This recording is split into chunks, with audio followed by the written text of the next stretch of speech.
और आप इसकी पार्टी इस बारे में क्या ओपिनियन रखती है और किस तरह की कार्रवाई होनी चाहिए? ये बहुत बड़ी आस्था पर चोट है। ब्रजेश जी, आस्था पे लगातार खिलवाड़ हो रहा है आस्था से, और देश के करोड़ों करोड़ लोग जो कितनी आस्था से, कितनी शिद्दत से जाते हैं दर्शन करने या पूजा करते हैं, उनके साथ धोखा हो रहा है। और जून की रिपोर्ट सितंबर में बात हो रही है, तो इसी से पता चलता है आस्था से खिलवाड़ कौन लोग कर रहे हैं।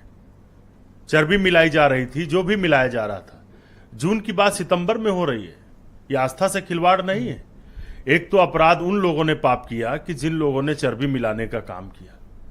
कोई सरकार रही, जगनमोहन रेड्डी की सरकार रही, चंद्रबाबू नायडू जी को उनकी टेबल पर जून में ये रिपोर्ट आ गई और सितंबर तक इंतजार वो किसकी वजह से कर रहे थे? किसके दबाव में उन्होंने इस रिपोर्ट को पब्लिक नहीं किया? भाजपा के साथ उनकी सरकार है, तो भारतीय जनता पार्टी का दबाव था, केंद्र सरकार का दबाव था। किसका दबाव था उनको ये बताना चाहिए। अगर चर्बी मिलाई जा रही थी तो ये भी बताना चाहिए कि जून में रिपोर्ट आई थी और सितंबर तक उसे किसके कहने पर छिपाया। और आज भी सिर्फ बयानबाजियां हो रही हैं। राज्य सरकार, केंद्र सरकार, सिर्फ बयानबाजी हो रही है।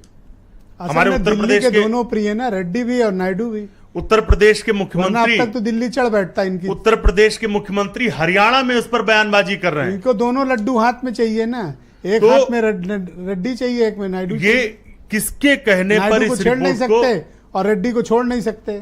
ब्रजेश जी, किसके कहने पर इस रिपोर्ट को दबाया गया, ये सबसे महत्वपूर्ण बात। आप क्या चाहते हैं? कार्रवाई क्यों नहीं? डिमांड क्या है? इसकी सीबीआई जांच होनी चाहिए और जो भी दोषी हैं उनको जितना कड़ा से कड़ा दंड दिया जा सकता उतना दिया जाना चाहिए। लेकिन उसके पीछे कारण है ब्रजेश जी। ये कह रहे थे पूरा आपका कुछ, देखिए यही तो बात है, हम वही तो कह रहे हैं। आजकल मिलावट बहुत हो गई है। साधु संत के नाम पर दूसरे लोग बैठ जा रहे हैं तिलक चंदन लगाकर। मिलावट चल रही है ना।